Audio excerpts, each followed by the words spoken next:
We should work to eliminate these sorts of issues, and it requires a tremendous undertaking. Having said that, it shouldn't cripple you senseless. It shouldn't stop you from experiencing your normal day-to-day existence, okay? Perhaps I'm on the extreme end of this spectrum as someone who routinely is victim to death threats.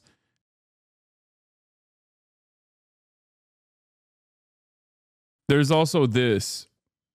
At least 5 injured in explosion outside of California fertility clinic. There's an IVF clinic in Palm Springs, and a car bomb exploded near it.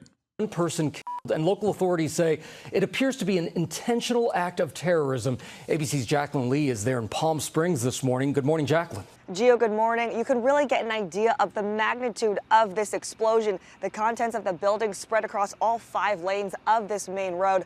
Now authorities are focused on identifying the person killed. This morning, a car explosion rocking a Palm Springs fertility clinic in what officials are calling an act of terrorism. Terrorism came knocking on the door of Palm Springs. We survived. The blast so powerful, it injured at least 4 people, killed 1, and severely damaged buildings spanning multiple blocks Saturday. We have a black cloud of smoke coming up.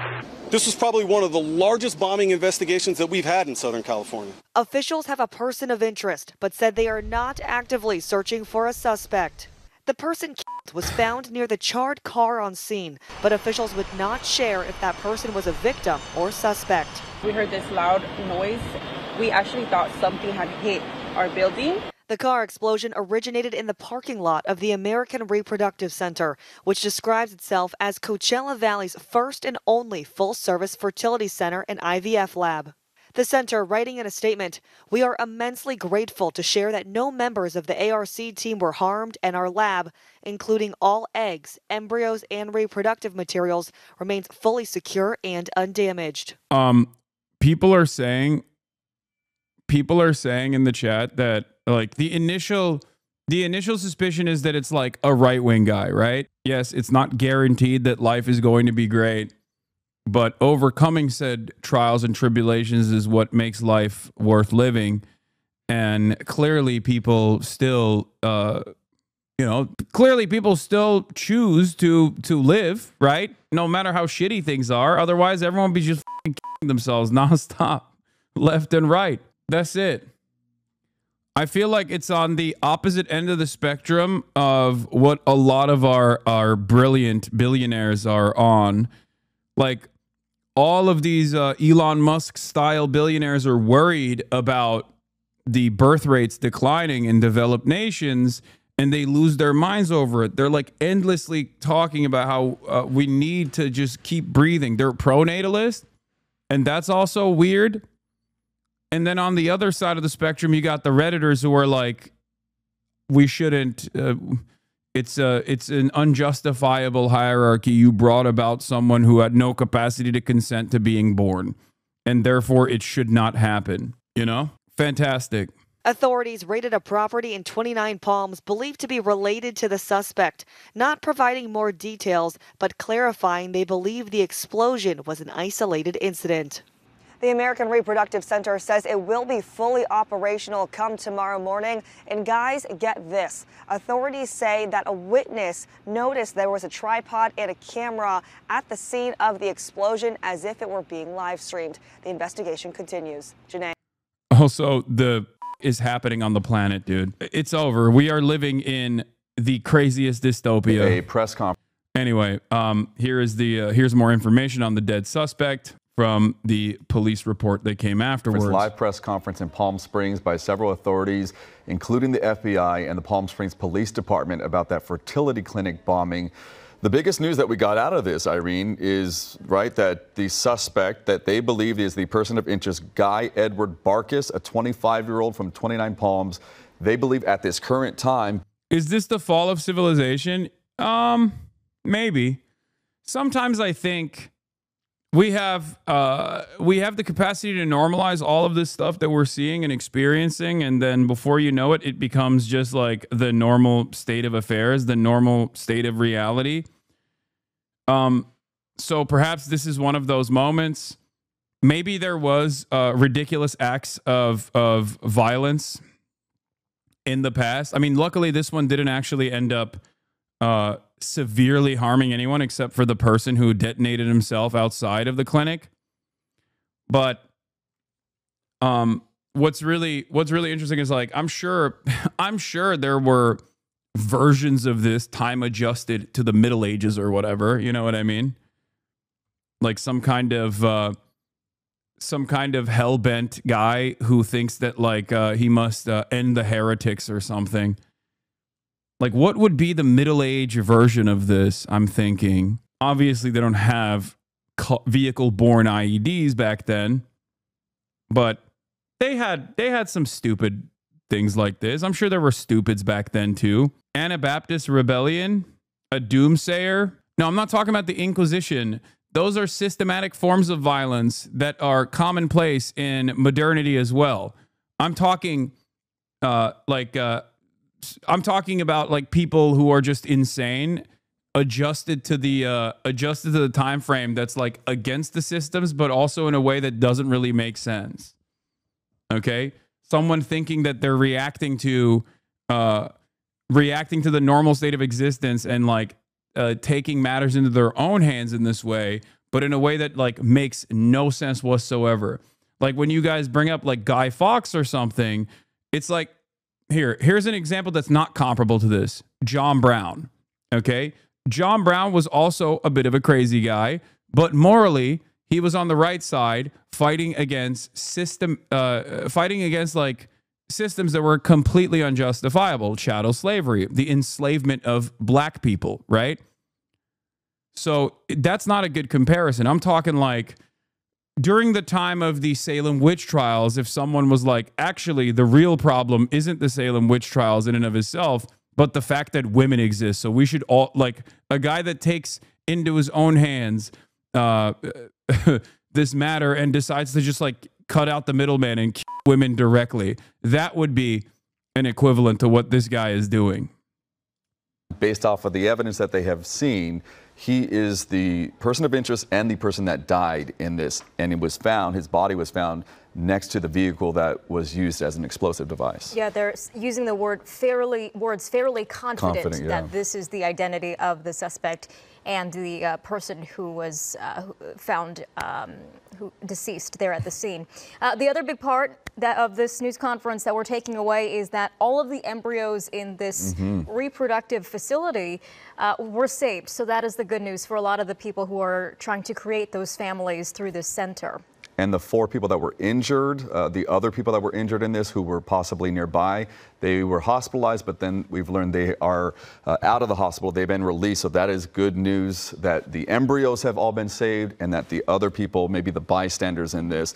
But they were saying the evidence goes hundreds of feet in each direction around the explosion with the vehicle. And the vehicle was a 2020 silver Ford Fusion sedan, and he said it went hundreds of feet into the air. Like, social maladies have always existed. This is not new. I mean, think about all the pogroms, like anti-Jewish pogroms and different types, like the witch trials, right? Like, this is not new necessarily, but I think given technological advancements, the impact of said crazies that decide to take matters into their own hands is far more consequential. And also, I don't think we're doing a good job dealing with any of this stuff because everyone is just hyper online and get radicalized in their own unique hug boxes, their own unique echo chambers, where people are constantly telling them, yes, you are right.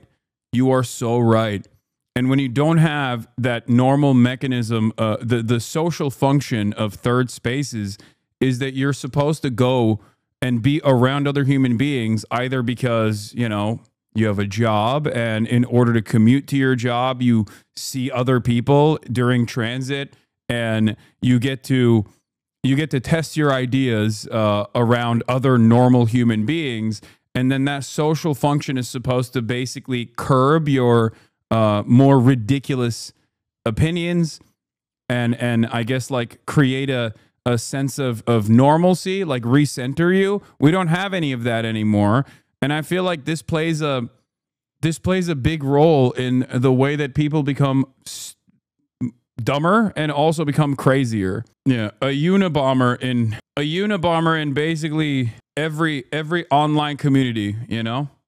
We're so cooked when you're calling a bus a third space. No, I'm saying not only do we not have third spaces, we also don't have like public transit and things that you would normally, places where you would normally encounter other human beings.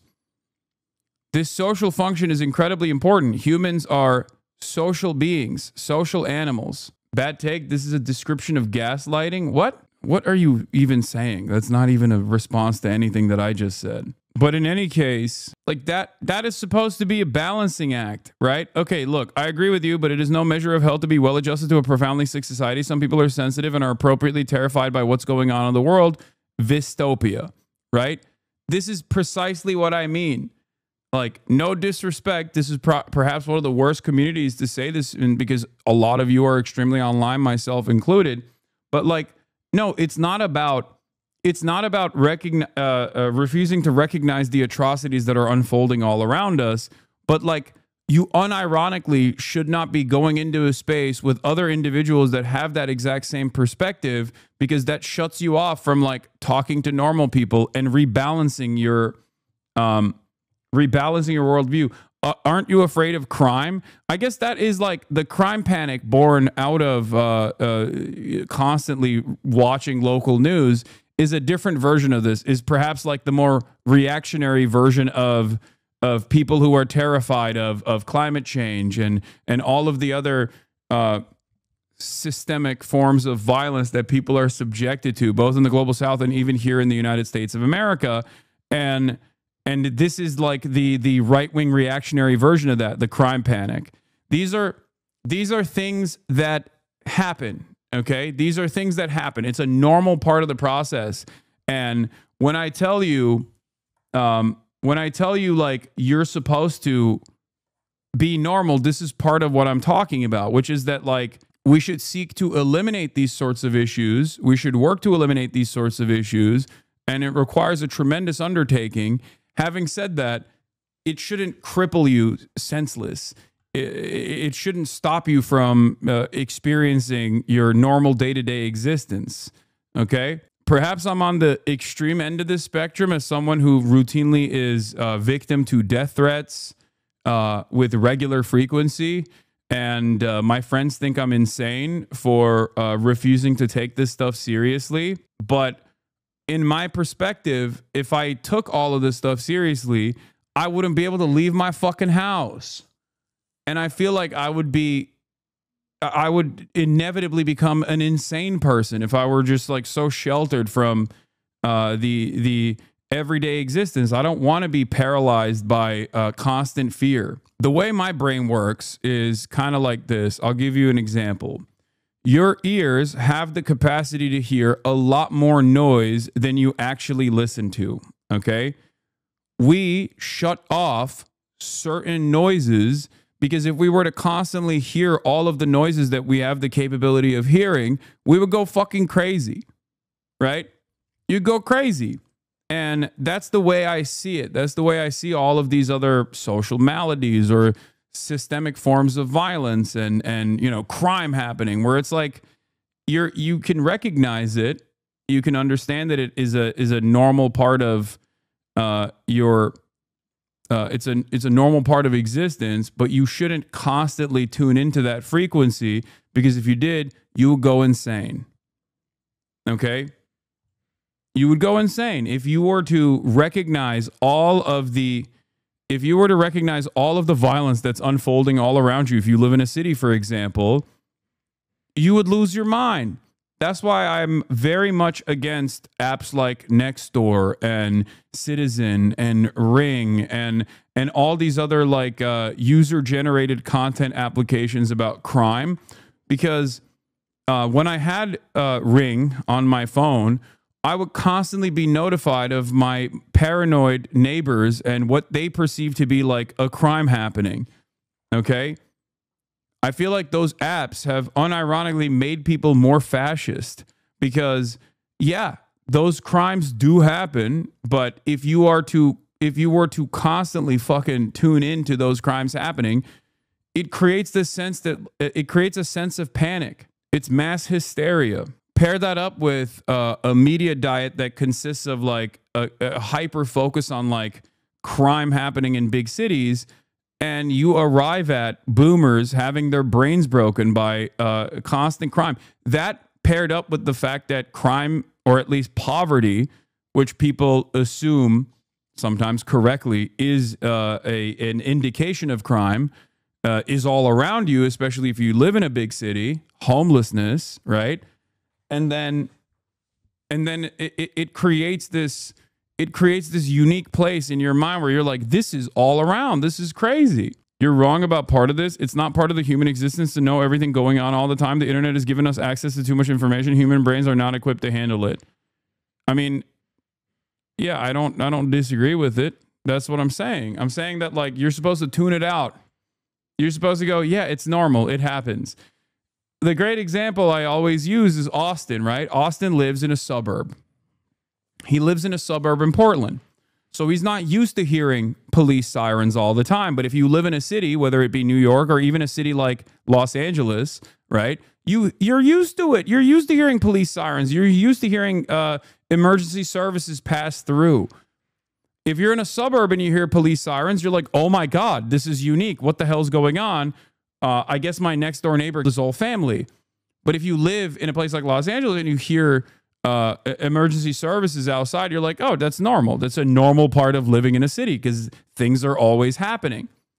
Okay? Like it's if you're so adjusted to that frequency of never hearing sirens, okay, because you don't live in a densely populated area, and then you actually move to a densely populated area, or you're visiting a densely populated area, which also obviously increases the likelihood of things happening, crimes, violence, fires, and the like, you're going to freak out. And what you are supposed to do in that process is just go, okay, maybe this is normal. That is a major difference between people that have only grown up in the suburbs and like segregated communities and people who grew up in big cities. Major problem here in America, a nation comprised of enclaves and exurbs and suburbs that surround these cities, rural areas that are all around. America is so vast and so large that, yes, there are a lot of places where, there are a lot of places that are densely populated, but there's also plenty of areas that, have a shit ton of people living in them that are completely isolated. And they're calling it now like the biggest explosion or bomb in Southern California history. Yes, absolutely. And we're also learning a little bit more about the suspect, what the FBI knows about the suspect's background. They say that he had nihilistic ideations. All that hippy-dippy touch grass bullshit is great and all, but how will the tech billionaires get the absolute maximum ad and data revenue by algorithmically entrapping the population amorally with no care for the ramifications? It's not cheap to live in a palace far away from all the effects you cause. I think one of the funnier parts about this is that capitalism, or the dogmatic approach to capitalism, has also created this weird structure where like billionaires cannot shelter themselves from the worst impacts of the society that they've designed for themselves. They are ruining everything. They're ruining society for themselves as well, but they're so invested in short-term profit seeking that they can't even comprehend it. Climate change is perhaps one of the greatest examples of this, because you don't live in Mars, dude. You don't live somewhere else. You still live on this planet, okay? Sure, in the short term, you will be better off than the rest of humanity that won't be able to shelter themselves from the impacts of anthropogenic climate change, especially people who live in poorer neighborhoods, right? But like, what's going to happen? What's the end point? You can't live in a space station, or even if you wanted to live in a fucking space station, is that a far preferable mode of existence than like just living on this planet in a way that is more sustainable, in a way that is habitable for all? That's it. It's so dumb. It's an incredibly nearsighted way of approaching reality because you're just so hyper invested in short-term profits. Like we talk about, or these guys talk about living in Mars or whatever, but it's like, dude, if you if you're talking about terraforming an utterly uninhabitable place all the way out there, okay, which we don't even know if we have the capacity to get to and like live sustainably, okay? Why don't you fucking fix Earth first? You know, the lies I see about trans people online is wild. Counterpoint: real world people treat me amazingly. Online is a mess for trans people. The further right you go, the more recluse the populace seems to be. Hence the incel issue, I guess. I mean, that's part of it. And I think that incel issue is like bipartisan. I think it's just something that impacts a lot of people, regardless of their political perspectives. And once you're hit with that brain poison, you turn more right-wing, you turn more sheltered, you become more fearful, you become more paranoid, and your hyper-focus is like systemic violence that you perceive, but from an incredibly narrow scope, the scope of women existing and harming you. Feminism. The social maladies I speak of are identical, whether it be transphobia or whether it be hating women. It's identical. It's just a false attribution to the violence that you're subjected to, like structural violence that you're subjected to. It's just misplaced anger with no one trying to redirect your attention to the actual issues, the actual things that ruin your life. Every lib radfem I know who started leaning right started with transphobia. Yeah. They're calling this an intentional act of terrorism. The FBI also is tracking a possible manifesto. That suspect was also trying to live stream the attack as it was happening. No confirmation on if he was successful or not in doing so. But this is the first time that this person has been on the FBI's radar. Not to say that he has not had a criminal history before. And they've received hundreds of tips, they said, from people throughout the community about this, and they continue to investigate. There's still gaps in the investigation where he went before the explosion. So they're hoping that they can piece together all the information that they're receiving from people. They said to contact the FBI tip line, that's FBI.gov, Palm Springs vehicle explosion. And that is something that can help them as they try to piece this all together. Maybe that manifesto will release more information on this. And again, the federal and local officials are confirming that there is no threat to the public at this point in time, and they are not looking for any other suspects right now.